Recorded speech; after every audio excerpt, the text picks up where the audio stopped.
On New Year's Eve, December 31st, 2024, my daughter-in-law stood in my living room wearing a dress that cost more than my first car and told me I didn't belong at a party in my own house.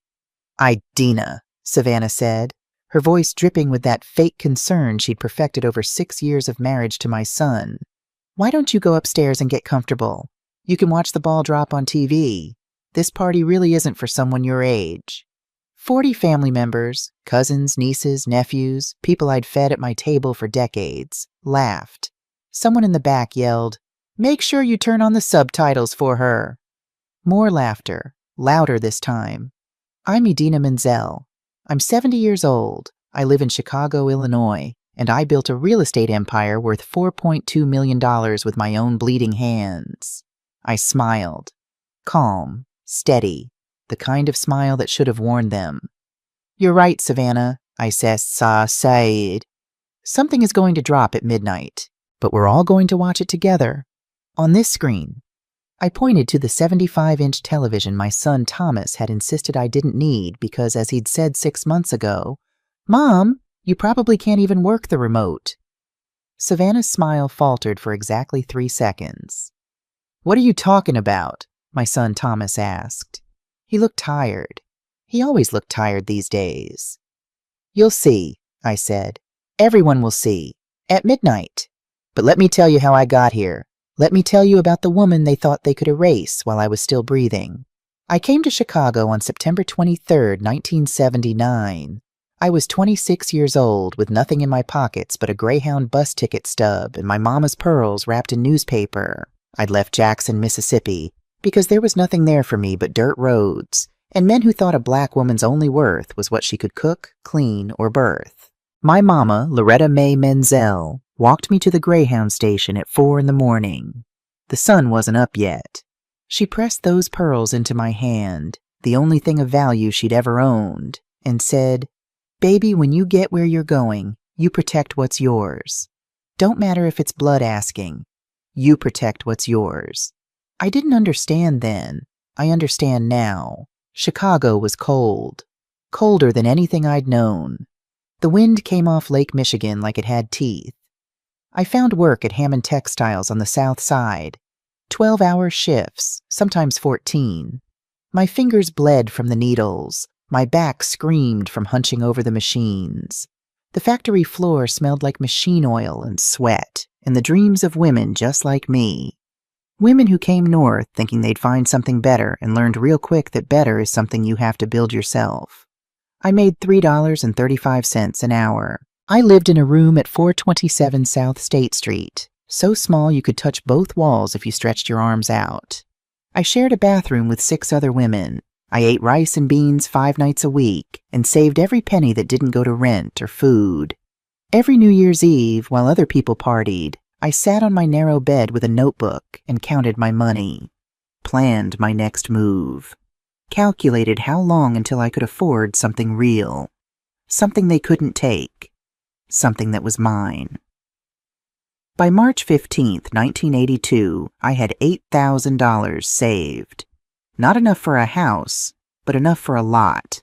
A small lot on the south side at 8247 South Cottage Grove Avenue. Nothing pretty about it. The neighborhood was rough, but I knew 2 things. Land is the only thing they can't make more of, and Chicago was growing. I bought that lot for $6,500, paid cash. The white man at the title office, I remember his name was Gerald Kaufman, looked at me like I'd stolen the money. He counted it 3 times, made me sign the papers twice, kept asking, "Ma'am, do you understand what you're signing?" I understood just fine. That lot is worth $340,000 today. I met William Menzel in February 1983 at Mount Olive Baptist Church. He was an electrician. Good man, steady hands, kind eyes. He never asked about my money, and I never told him the full truth. Not because I didn't trust him, but because my mama's voice was always in my head. Protect what's yours. We got married on June 18th, 1984. Had Thomas on March 2nd, 1985. Had Diana on November 7th, 1987. I kept working, kept saving, kept watching the real estate market like a hawk watches a field mouse. Every time the market dipped, I bought. In 1989, a 2-flat at 68115 South Vernon Avenue for $43,000. In 1994, another lot at 7942 South Essex Avenue for $18,000. In 1998, a 3-unit building at 8156 South Drexel Avenue that needed work but had good bones, $67,000. In 2003, a small house I could rent out at 9234 South Burnside Avenue, $78,000. In 2007, right before the crash, I sold 2 properties and waited. Then, in 2010, when everyone was panicking, when people were losing everything, I bought 3 more properties for a combined $195,000. Everything I built. Property by property, dollar by dollar. William never knew the full extent. He knew I was smart with money. He knew I owned some properties. But he didn't know about all of them. He didn't need to. He died on Tuesday, April 14th, 2015. Aneurysm. Sudden. 1 minute he was fixing the kitchen light at 1847 South Prairie Avenue, our home for 30 years. The next minute he was on the floor and I was screaming his name and the paramedics were telling me there was nothing they could do. I buried him on a Thursday. On Friday, I went to my lawyer's office. By then, I owned 7 properties worth $4.2 million total. Everything I'd worked for. Everything I'd built with my own hands and my own mind and my own determination. I never told my children the full truth. Never told anyone except my attorney, Julian Harper, a black man my age who'd watched me build this empire property by property and never once questioned my right to it. I dressed plain.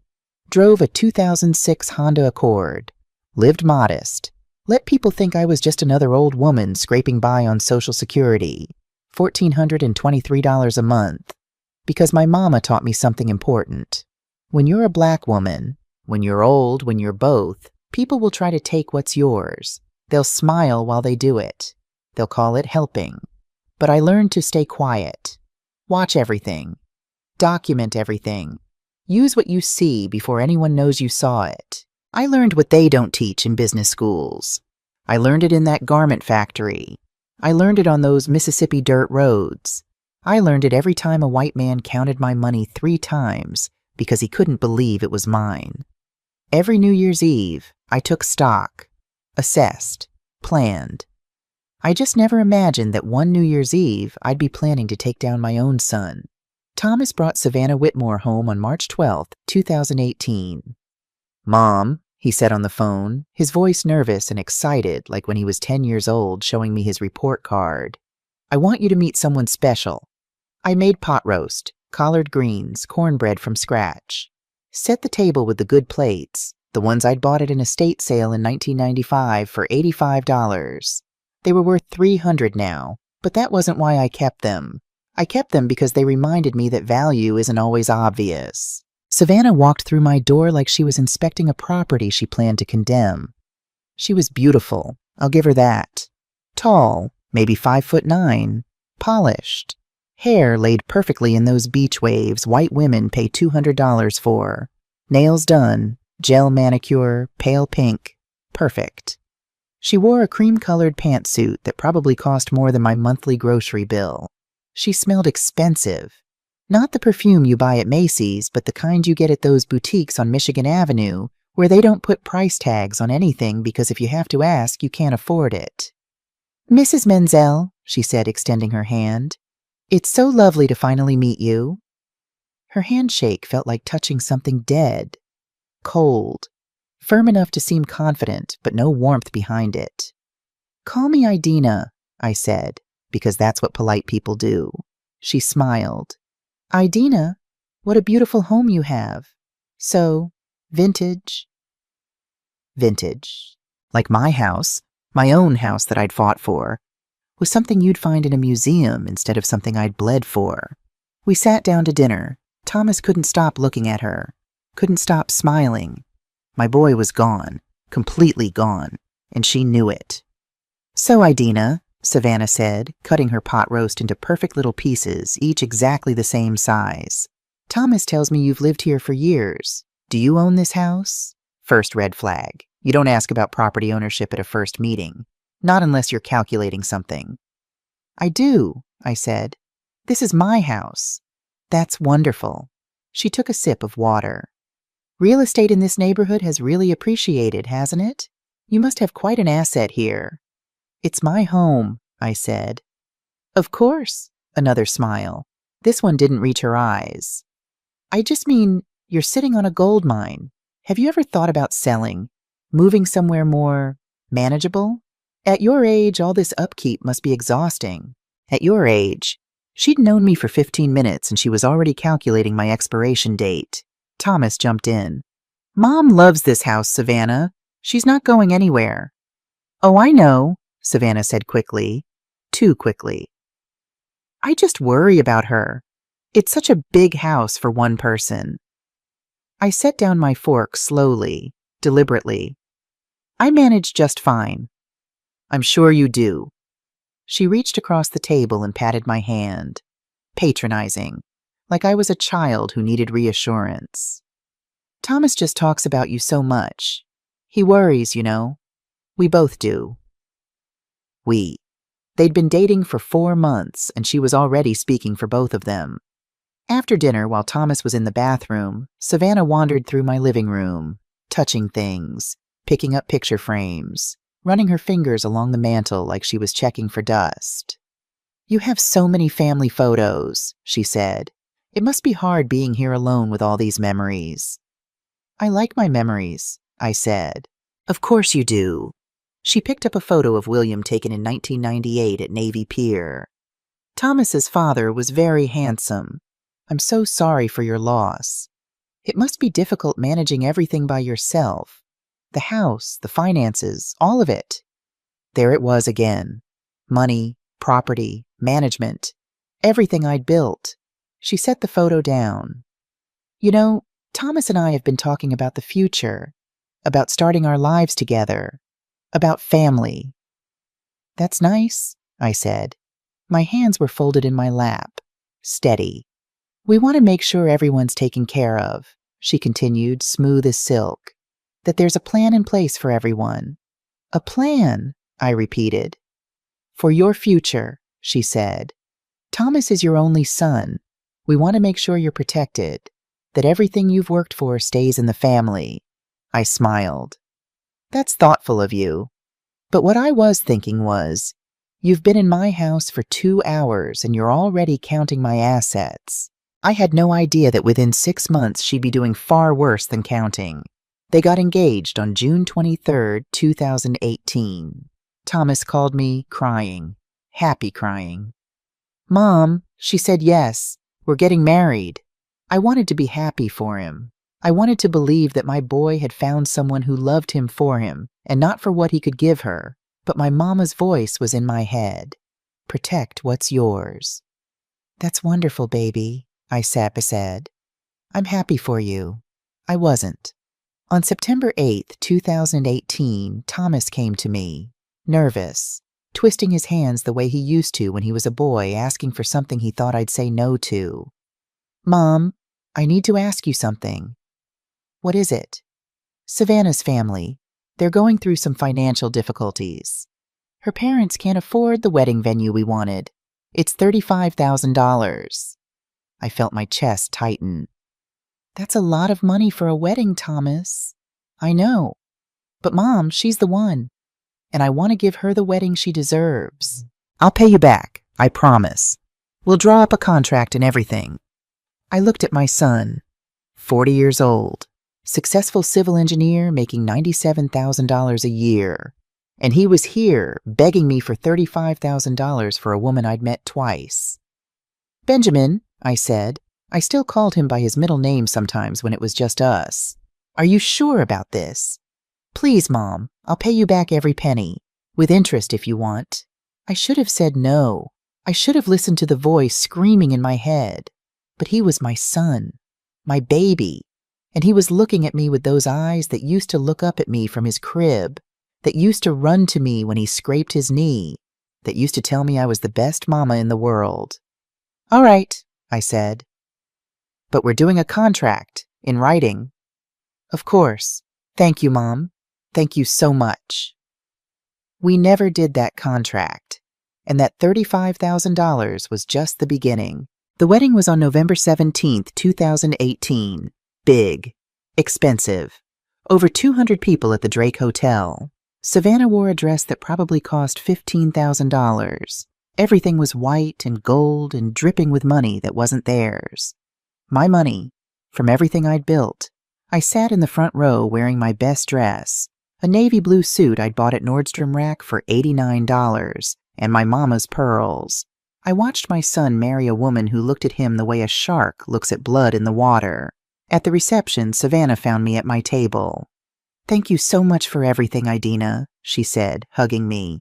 "Performance for the cameras. You've been so generous. We're starting this new chapter thanks to you." New chapter. New beginnings. Fresh start. Out with the old, in with the new. She loved that language. Renewal. Starting over. I should have known she meant me.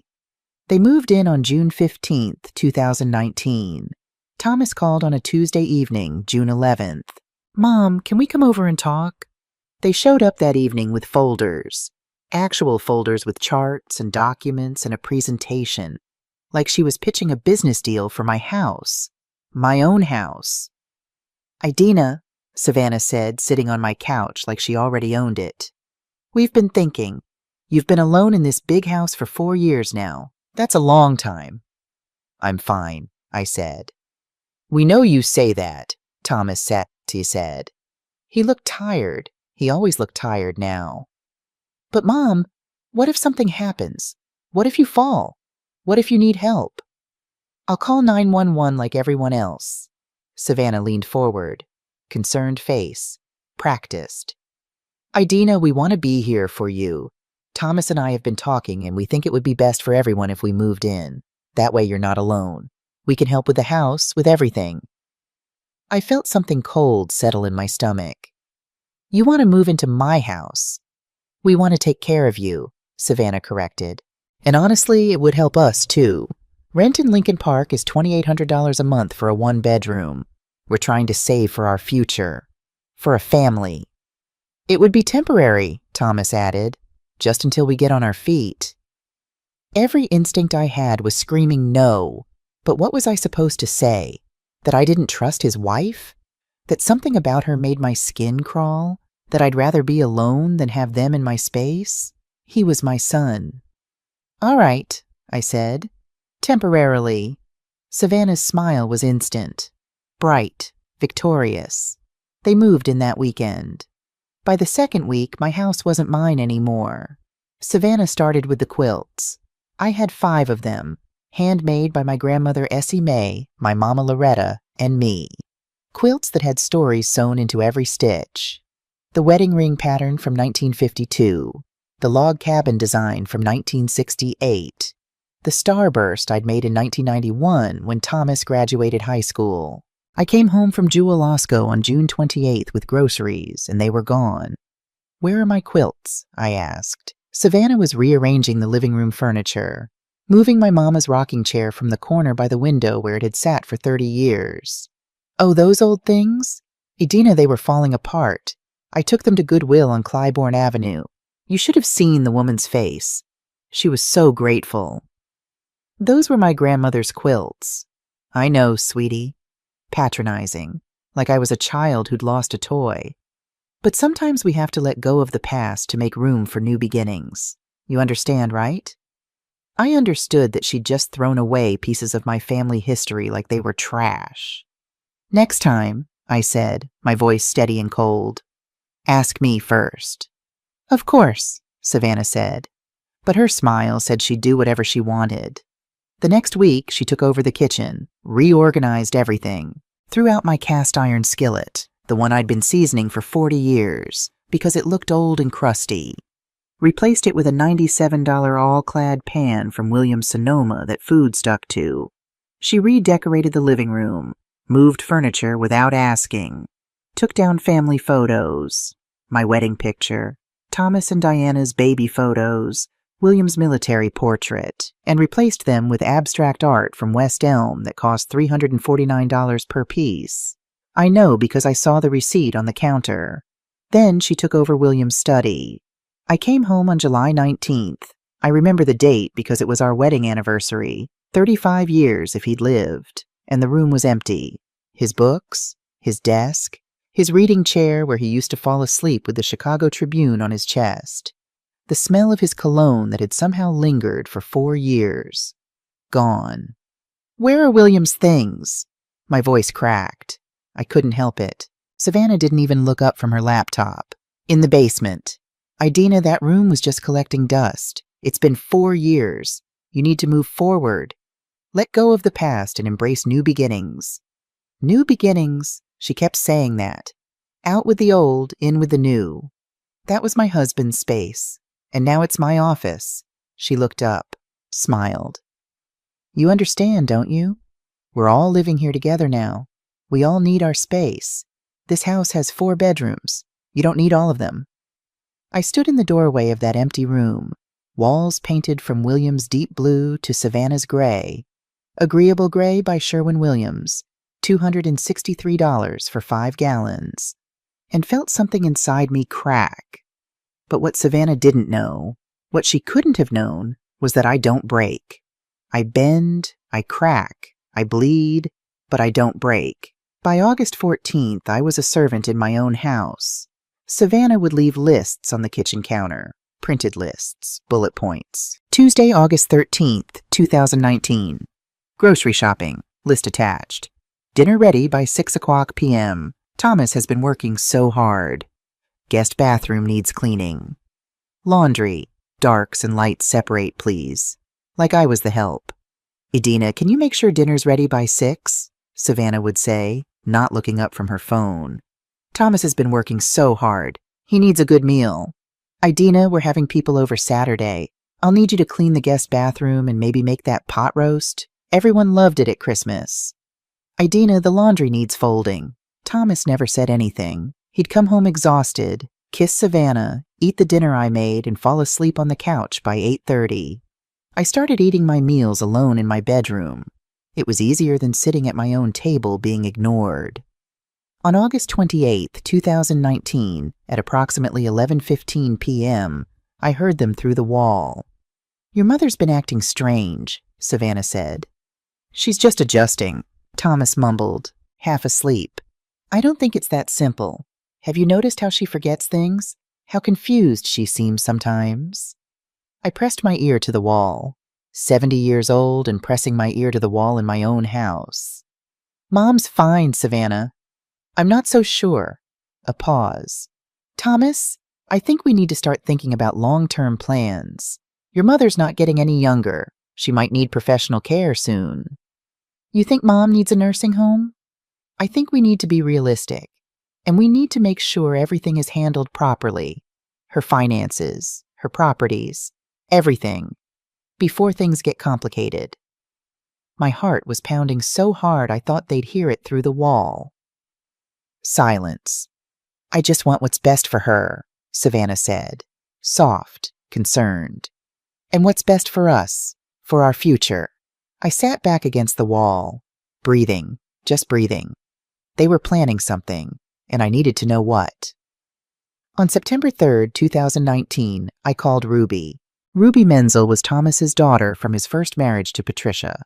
22 years old, smart, loyal, studying computer science at DePaul University. The only person in my family who still looked at me like I was a person instead of a problem. Grandma? She answered on the second ring. What's wrong? She could always tell. Baby, I need your help with something. Can you come over when they're not here? She came the next morning. Thomas and Savannah were both at work. Thomas at his engineering firm downtown, Savannah at her consulting job that seemed to involve a lot of lunch meetings and very little actual work. I told Ruby everything. The quilts, William's study, the lists, the conversation I'd overheard, everything happening in my own house. Ruby's jaw got tighter with every word. Grandma, she said when I finished, that's abuse. She's abusing you in your own house. I know that. So kick them out. It's your house. It's not that simple. Why not? Because he's my son. Because I love him even though he's letting this happen. Because I'm 70 years old, and the law doesn't always protect old black women who accuse their families of abuse. Because without proof, I'm just a paranoid old lady. So what do you need? Proof, I said. Evidence. Something nobody can deny. Ruby was quiet for a moment. Then she pulled out her phone. How do you feel about cameras? We spent the next 3 days researching. Small cameras, hidden cameras, the kind you can't see unless you know where to look. We found a company called Secure Home Plus, ordered 6 cameras, cost $347.63. Ruby paid cash at a 7-Eleven on September 7th, so there'd be no credit card trail. We installed them on September 10th while Thomas and Savannah were at Thomas's company picnic. One in the kitchen, hidden in the smoke detector above the stove. One in the living room in the frame of an abstract painting Savannah had hung. One in the hallway upstairs in another smoke detector. One in William's old study, Savannah's office now, hidden in a decorative vase on the bookshelf. One in the dining room in the light fixture. One in the master bedroom where Thomas and Savannah slept, tucked into the crown molding. They were tiny, smaller than a quarter, motion-activated, connected to an app on my phone, a phone Savannah didn't know I'd upgraded to because she assumed I was too old to understand smartphones. Are you sure you want to do this? Ruby asked as we tested the last camera. Once you see what's really happening, you can't unsee it. I'm sure, I said. I wasn't, but I needed to know. That first night, September 10th, 2019, at 7:37 p.m., I watched, and what I saw made my hands shake so hard I almost dropped the phone. Savannah waited until Thomas left for his weekly poker game with his college friends. 7:15 p.m. every Tuesday, he'd been doing it for 15 years. At 7:32 p.m., Savannah went into my bedroom. She opened my dresser drawers, read through papers on my nightstand, letters from the bank, statements from Julian Harper's law office. She photographed documents with her phone, my will, my property tax statements, everything. Then she made a phone call. I turned up the volume on my phone, hands trembling. No, she doesn't know, Savannah said, laughing, walking back to the office. Claire, I'm telling you, Idina is clueless. She barely knows how to work her TV remote. Pause, listening to her sister. I'm telling you, this woman is sitting on a fortune, and she's too stupid to even realize it. Thomas says she owns at least 3 properties, maybe more. The house we're in is worth at least $800,000. Easy. And she just sits here doing nothing. My chest tightened. We just need to be patient, Savannah continued. I could see her on the screen, pacing the office, animated, excited. Once we get her declared incompetent, and believe me, that won't be hard, everything transfers to Thomas, and what's Thomas's is mine. She laughed again. The sound made my skin crawl. I know, right? All I had to do was marry her pathetic son and wait for her to die. But honestly, she's taking too long. We might need to speed things up. Pathetic son. She's taking too long. Speed things up. I stopped the recording, set my phone down, stared at the wall. My son's wife was planning to steal everything I'd built, everything I'd worked for, everything I'd bled for. And my son was letting her. I sat there for 20 minutes, not moving, just breathing. Then I picked up my phone, opened a new folder labeled Evidence, and saved the video with the date and time stamp. September 10th, 2019, 7:37 p.m. p.m. Savannah admits plan to declare incompetent and take properties. I was going to document everything, and when I had enough, I was going to destroy them both. Over the next 14 months, from September 2019 to November 2024, I documented everything. Every insult, every phone call, every conversation where Savannah talked about when Idina's gone, or once we get control of her properties, or she won't last much longer anyway. September 24th, 2019, Savannah on the phone with Claire again. I'm documenting everything, her confusion, her forgetfulness. I've got 3 family members ready to testify that she's losing it. October 17th, 2019. Savannah in the office, reviewing paperwork. Once we establish a pattern of incompetence, the court will have no choice. Power of attorney transfers to Thomas automatically. December 3rd, 2019. Savannah to Thomas in their bedroom. Baby, we're not doing anything wrong. We're just protecting our future. Your mother would want you to have this. March 8th, 2020. Savannah on the phone. The house alone is worth $850,000 now, plus whatever other properties she has hidden. We're talking at least $2 million, Claire. Maybe more. July 22nd, 2020. Savannah to a friend named Jessica at a lunch I overheard through the kitchen camera. Old people are like houses. Eventually, they need to be condemned. And when they are, everything inside becomes yours. I saved it all, backed it up, made copies, gave copies to Ruby, stored copies in a safety deposit box at Fifth Third Bank, box number 28047. By November 2024, I had 47 video files, 19 audio recordings, and 63 photographs of documents Savannah had searched through or photographed. But what I discovered on October 15th, 2024, changed everything. On Tuesday, October 15th, 2024, at 9:43 a.m., my attorney Julian Harper called.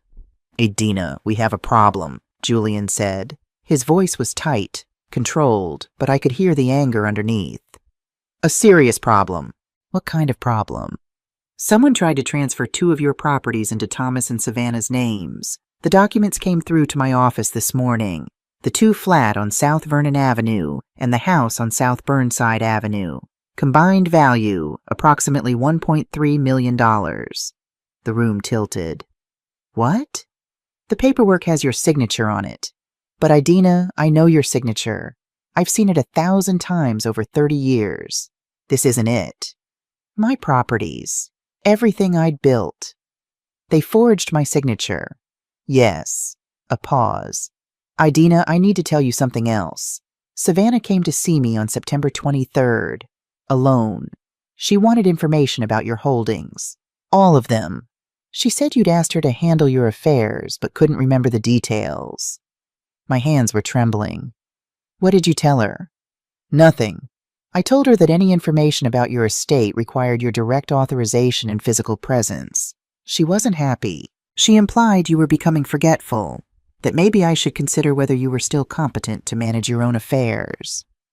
She tried to get you to declare me incompetent." "She tried," Julian said. "But I've known you for 30 years, Adina. I know exactly how sharp you are. That's why when these forged documents came through, I knew immediately something was wrong. Can you stop the transfer?" "Already done. I've flagged both properties. Nothing can be transferred without you physically present in my office with 2 forms of ID and a witness who isn't family." "But Adina," he paused, "you need to deal with this. If they're willing to forge documents, they're willing to do worse." After I hung up, I sat there. Just sat there, breathing. Then I pulled out my phone and opened the camera app. I scrolled through footage from the last few weeks, looking for something specific. I found it on October 12th, 2024 at 2:17 p.m. Savannah in the office, on the phone. "It's done," she said. "I signed the papers this morning. Use the scanner at the library on North Avenue so there's no trail." Pause, listening. "Thomas doesn't need to know the details. He just needs to trust me." And he does. Another pause. "Once the properties transfer, we can start the process of getting her declared incompetent. I've already been documenting everything. Her confusion, her forgetfulness. I've got Helen, Diana, and Thomas's cousin Marcus ready to testify that she's losing it. My daughter Diana, ready to testify against me. Claire, the woman is 70 years old and living alone in a house that's falling apart. Who's going to believe she's competent enough to manage $4.2 million in real estate? The court will give Thomas power of attorney. And once he has that..." She didn't finish the sentence. She didn't need to. I saved the video, backed it up, sent it to Julian Harper with the subject line.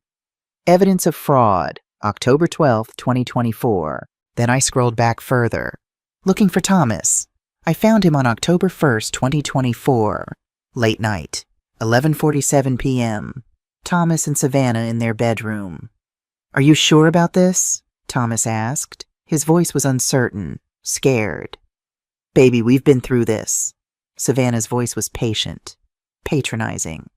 "Your mother isn't going to last forever, and when she goes, everything goes into probate. It'll be tied up for years. But if we do this now, it feels wrong. What feels wrong is watching her sit on millions while we struggle. What feels wrong is you working yourself to death while she hoards everything. You're her son, Thomas. You deserve this.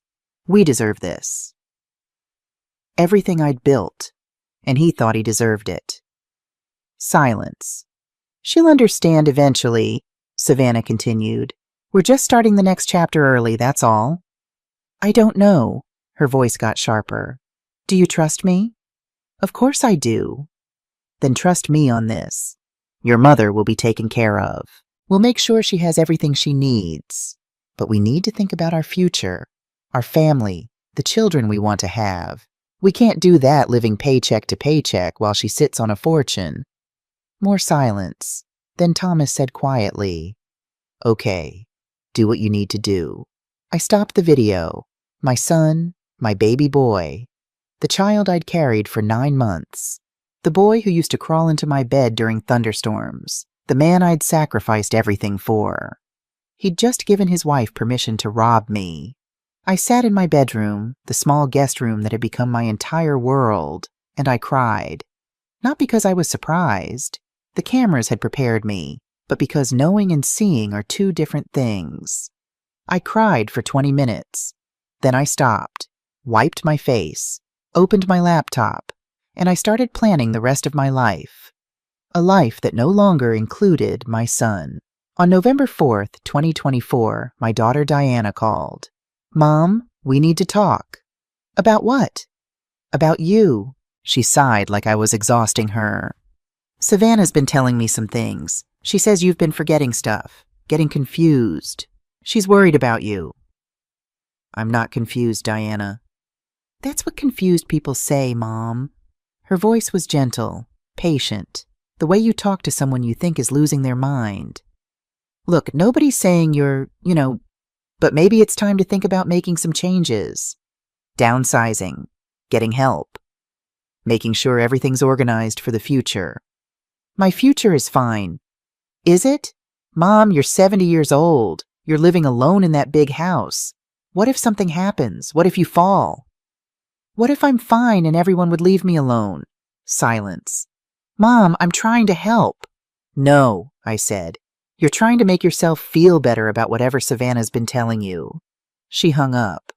2 days later, my niece Helen Brooks showed up unannounced with her husband Carl. "Aunt Idina, we wanted to check on you," Helen said, walking through my house like she was conducting an inspection. "I'm fine." "Are you?" Carl asked. "Because Helen's been hearing some concerning things from family. People who care about you." "From who? Savannah?" "From family," Helen said. Diplomatic. "People who've noticed you've been different lately. Forgetful, distant. Aunt Idina, there's no shame in getting older. But you have to be realistic. You can't keep living like you're 50. I set down my coffee cup slowly. "I'm not confused, Helen. I'm not forgetful. And I'm certainly not incompetent." "Nobody said incompetent," Carl said quickly. "But that's what you're thinking, isn't it? That's what Savannah told you to think." They exchanged a look, the kind of look that said they'd already decided I was losing it. They left 30 minutes later. I knew they'd go right back to Savannah and report. Yes, Aunt Idina is definitely declining. The next week, Diana came by with Savannah. An intervention. "We think it's time to sell the house," Diana said. "No," I said. "Mom, listen." "No." Savannah leaned forward. Concerned face. "Idina, we've been talking to several family members. Everyone agrees that you need more support right now. More structure. Maybe a place where there are people around, where you're not so isolated. You want to put me in a nursing home. We want you to be safe," Diana said. Her eyes were wet. Guilty, but not guilty enough to stop. "I'm safe in my own house." "Are you?" Savannah asked. Soft, dangerous. Idina, you left the stove on twice last week.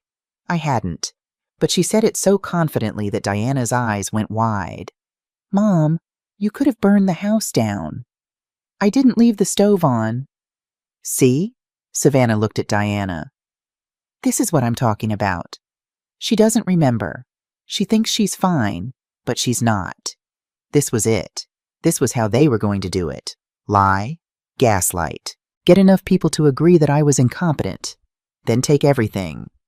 I think we need to talk about power of attorney, Diana said. Just temporarily, she added quickly, just until things stabilize. Thomas would handle everything. Your finances, your properties, your medical care. You wouldn't have to worry about anything. No, I said. Mom, I said no. Get out of my house. They left, but I heard Savannah in the driveway talking to Diana. She's worse than I thought. We might need to accelerate the timeline. Over the next 2 weeks, 6 more family members called or visited, all with the same message, all speaking the same language, all convinced I was losing my mind. Savannah had built her army, and the only soldier on my side was Ruby. On November 18th, 2024, I called Julian Harper. Julian, I need you to do 3 things. I'm listening. First, I need you to freeze all my properties. No transfers, no sales, no changes of any kind without me physically in your office with 2 forms of ID and a witness who isn't family. Done. Second, I need a new will.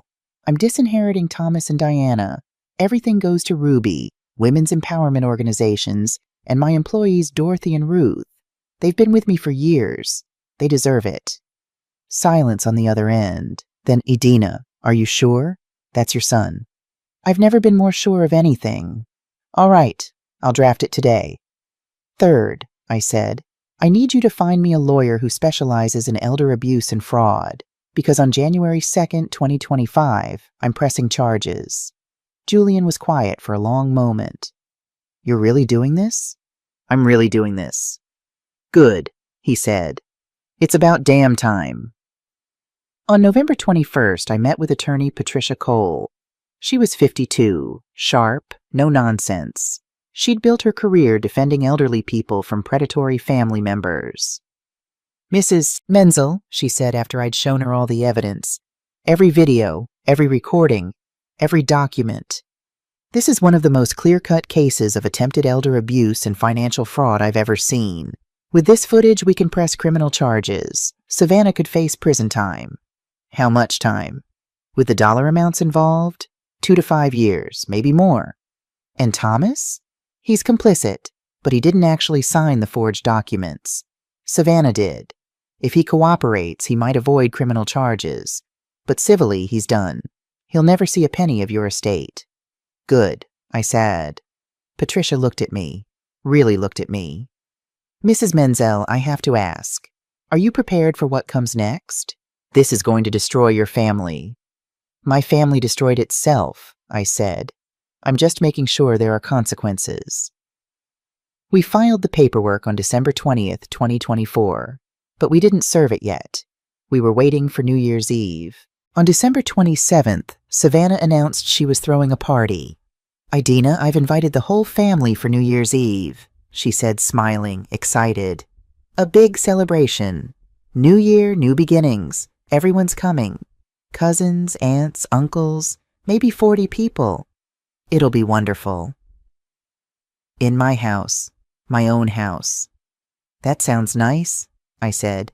It did sound nice. Perfect, actually. 40 witnesses, all in one place, all about to see exactly who Savannah really was. I spent the next 3 days preparing. I connected the video footage to the living room television, the big 75-inch screen Thomas had bought because he said I needed something easier to see since I was getting old. The screen he said I probably couldn't even work. I tested it twice, made sure everything played correctly, made sure the sound was crystal clear. Julian Harper and Patricia Cole would be there, not as guests, as my legal team. On December 30th, Ruby came over. You ready for this, Grandma? I looked at her. My granddaughter. My only ally. The only one who'd believed me. No, I said honestly, but I'm doing it anyway. She hugged me. You're the strongest person I know. I wasn't strong. I was terrified. But sometimes being terrified and doing it anyway is the same thing as being brave. New Year's Eve morning, I put on my best dress, a burgundy silk dress I'd bought at Nordstrom for $237. Did my hair, put on my mama's pearls, looked at myself in the mirror, 70 years old, ready to reclaim everything I'd built. This is it, baby girl, I whispered to myself, to my mama, to every woman who'd ever been told she was too old, too quiet, too weak to fight back. Let's show them what we're made of. The guests started arriving at 7 p.m. By 9, my living room was packed. 43 people, maybe more. Family I hadn't seen in months. Cousins, nieces, nephews, Diana, Helen and Carl. Savannah's sister Claire, all of them drinking champagne. Veuve Clicquot at $89 a bottle, 6 bottles, $534, and eating food I'd cooked but wouldn't get credit for. In my house. My own house. Savannah floated through the crowd like a hostess at a country club. Gold dress that probably cost $2,000. Hair perfect. Makeup perfect. She looked like someone who'd already won. Who'd already taken everything I'd built. Thomas stood next to her. Tired. Uncomfortable. But there. I stayed in the corner. Quiet. Watching. At 10:30, Savannah clinked her glass. The room went silent. Everyone, can I have your attention? She was glowing, radiant. I just want to say thank you all for being here tonight, for helping us celebrate new beginnings, fresh starts. This past year has been incredible, and next year is going to be even better. She looked at Thomas. He smiled weakly. We have so much to be grateful for. Family, love. She glanced at me. Just for a second. And a bright future ahead. People clapped. Someone whistled. That's when she turned to me. Idina, she said. Sweet, concerned. Performance for the crowd. Sweetheart, maybe you'd be more comfortable upstairs. I know all this noise can be overwhelming. You could watch the ball drop on TV. It'll be quieter up there. The room got quiet. Everyone was looking at me. This party isn't really for someone your age anyway, Savannah added, laughing like it was a joke. You'd probably enjoy it more from your room. Someone in the back, Claire, I think, laughed. Then someone else. Then half the room was chuckling, nodding. Turn on the subtitles for her. Someone yelled. More laughter, louder this time. Diana looked down. Guilty, but she didn't say anything. I stood up slowly. Every eye in the room on me. 70 years old. In my own house. About to reclaim everything I'd built. You're right, Savannah, I said. My voice was calm, steady. Something is going to drop at midnight, but we're all going to watch it together, on this screen. I pointed to the television. Savannah's smile faltered. What are you talking about? I picked up the remote, the one she said I probably couldn't work. You wanted a New Year's celebration. I'm giving you one. A look back at the year we've had. All of us together. Idina, Thomas started. I pressed play. The screen came to life. There was Savannah, in the office, on the phone, September 10th, 2019. No, she doesn't know. Savannah's voice filled the room. Clear. Undeniable. Claire, I'm telling you, Idina is clueless. She barely knows how to work her TV remote. The room went silent. Dead silent. On screen, Savannah laughed. I'm telling you, this woman is sitting on a fortune, and she's too stupid to even realize it. Someone gasped. We just need to be patient, Video Savannah continued. Once we get her declared incompetent, and believe me, that won't be hard, everything transfers to Thomas. And what's Thomas's is mine. She laughed again. I know, right? All I had to do was marry her pathetic son and wait for her to die. But honestly, she's taking too long. We might need to speed things up. Pathetic son. She's taking too long. Speed things up. I heard Claire make a small sound. Choked. Horrified. Thomas's face emptied of all expression. "Idina, sit down," I said to Savannah, not loud, but firm. "You're going to watch all of it." The next clip played. October 12th, 2024. Savannah in the office again. "It's done. I signed the papers this morning. Used the scanner at the library so there's no trail."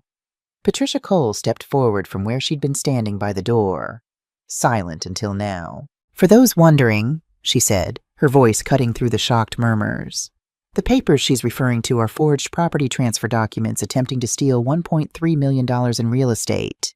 That's felony fraud." The room erupted. People talking over each other. Shocked. Angry. "That's not," Savannah started. Her face was red. Panicked. "Idina, this is taken out of context." "Context?" I said. "Let's give them context." I played the next clip. Savannah and Thomas. Their bedroom. October 1st.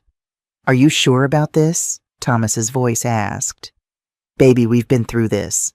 Your mother isn't going to last forever, and when she goes, everything goes into probate. But if we do this now, it feels wrong. What feels wrong is watching her sit on millions while we struggle." Diana was crying. Others were shouting. "She'll understand eventually. We're just starting the next chapter early." Silence on the recording. Then Thomas's voice. "Okay, do what you need to do." The room exploded. "You tried to rob your own mother?" Helen shouted. "Thomas, what the hell is wrong with you?" someone else yelled. "Let me explain," Thomas tried. "Explain what?" I said. My voice cut through the chaos. "Explain how you let your wife plan to steal everything I worked for. Explain how you gave her permission. Explain how you stood by while she told everyone I was losing my mind so you could take control of my assets. Everything I built, everything I worked for, and you gave her permission." He couldn't. He just stood there, crying, broken. Savannah tried to run. Made it 3 steps before Julian Harper blocked the door. "Mrs. Whitmore," he said, calm, professional. "You're not going anywhere." Patricia Cole stepped forward, papers in hand. "Savannah Porter Whitmore," she said, her voice formal now. "These are criminal fraud charges. You're being charged with attempted theft, forgery, and elder abuse. The police have been contacted. They'll be here shortly." Savannah's eyes went wild. "You can't do this." "I can," I said.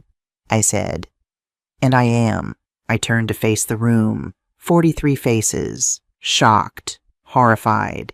Some angry. Some guilty. "For the past 6 months," I said, "I've been called confused, forgetful, incompetent. I've been told I need help, that I need to move, that I need to give up control of my life and my assets to people who supposedly care about me." I looked at Diana, at Helen, at everyone who doubted me. But I wasn't confused. I was documenting. I was gathering evidence. Because when you're an old black woman, when you're 70 years old and you tell people your family is trying to rob you, nobody believes you. They think you're paranoid. They think you're losing your mind. My voice cracked, just a little. So I made sure there was no room for doubt. The countdown started on TV, the real one from Times Square. 10, 9, 8. "This house is mine," I said. "The properties are mine. The money is mine. Everything I built is mine. I earned it. I built it. And nobody, not my son, not his wife, not anyone, gets to take it from me." 7, 6, 5. "Thomas, Diana, you're both disinherited. You'll receive nothing when I die. Everything goes to Ruby, to charity, and to the people who actually cared about me." 4, 3, 2. "And Savannah." I looked at her. She was crying, mascara running, nothing left of that perfect mask. "You wanted new beginnings. Here's yours." 1. "Happy New Year." The TV erupted in cheers from Times Square. My living room was silent. The police arrived at 12:17 a.m. They took Savannah out in handcuffs. She was screaming, cursing me, calling me every name she could think of. I watched from the window until the police car disappeared. Then I turned back to my family. Most of them had left. Couldn't get out fast enough. Embarrassed. Ashamed. But some stayed. Helen came to me, crying. "Auntie Dina, I'm so sorry. I should have believed you." "You should have," I said. "Not mean, just honest. But you didn't, and I'll remember that." Diana tried to approach. I held up my hand. "Not tonight, Diana. Maybe not ever, but definitely not tonight." Thomas sat on the couch, head in his hands, broken. Part of me wanted to go to him, to comfort him, to mother him. But the bigger part of me knew he'd made his choice, and I'd made mine. Ruby brought me a glass of water. "You did it, Grandma." I had. I'd done it. I'd fought back. I'd won. I'd protected everything I built. So why did I feel so empty? On January 2nd, 2025, Thomas came downstairs. He looked like he'd aged 10 years overnight. "Ma," his voice cracked. I was sitting at the kitchen table, drinking coffee. My coffee, in my house. "Say what you need to say," I told him. He sat down across from me. "I'm sorry." 2 words, meaningless. "You're sorry," I repeated. I didn't know she was going to forge documents. I swear. I thought... He stopped, started again. "I thought we were just going to talk to you, convince you to sell some properties, give us some money to get started. You thought I'd just hand over my life's work, everything I built. You're my mother." Like that explained everything. Like being his mother meant I owed him everything I'd built. "I was your mother on New Year's Eve, too," I said. "When you let her humiliate me. When you let her tell me to go watch TV upstairs because I didn't belong at a party in my own house."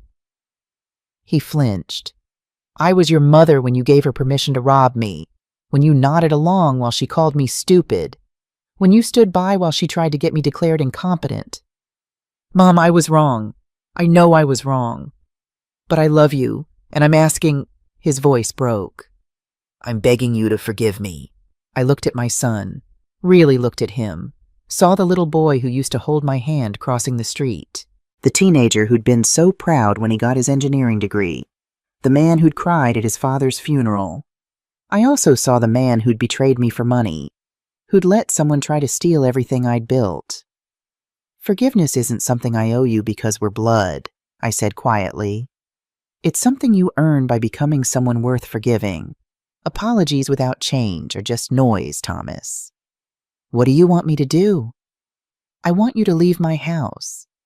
I want you to rebuild your life somewhere else. I want you to figure out who you are without Savannah telling you. And maybe in a few years, if you've changed, if you've become the man I raised you to be, we can talk about what forgiveness looks like. The will? The will stands. No matter what, you won't inherit a penny from me, not a penny of everything I built. But that's not punishment, Thomas. That's protection. For both of us." He cried. 45 years old and sobbing at my kitchen table. I didn't comfort him, didn't reach across and take his hand, didn't tell him it would be okay. I was done. The moving truck came at noon. Thomas and Savannah, out on bail, her parents had mortgaged their house, packed their things. It took 4 hours. At 4 p.m., the truck pulled away. Thomas stood in the driveway, looking at the house, at me in the window. I didn't wave, didn't smile, just watched until he got in his car and drove away. Then I turned to Ruby. "Help me change the locks." December 31st, 2025. I woke up in my apartment in New York City, Manhattan, Upper West Side, 2 bedrooms, floor-to-ceiling windows overlooking Times Square. I'd sold the Chicago house in May for $1.8 million. Used the money to buy this place. Used the rest to set up a foundation, the Loretta May Menzel Foundation for Elder Financial Protection. We'd helped 43 elderly women in 7 months. I walked to the window with my coffee. Below, they were setting up for tonight. Barriers, stages, security. By midnight, 1 million people would pack those streets. And I'd watch from right here, No TV needed. At 6 p.m., Ruby arrived. She brought Robert Anderson, the 75-year-old architect I'd met at an art gallery in September, the man who made me laugh, who didn't want anything from me except my company. Julie and Harper came at 7, Patricia Cole at 8, Dorothy and Ruth at 9.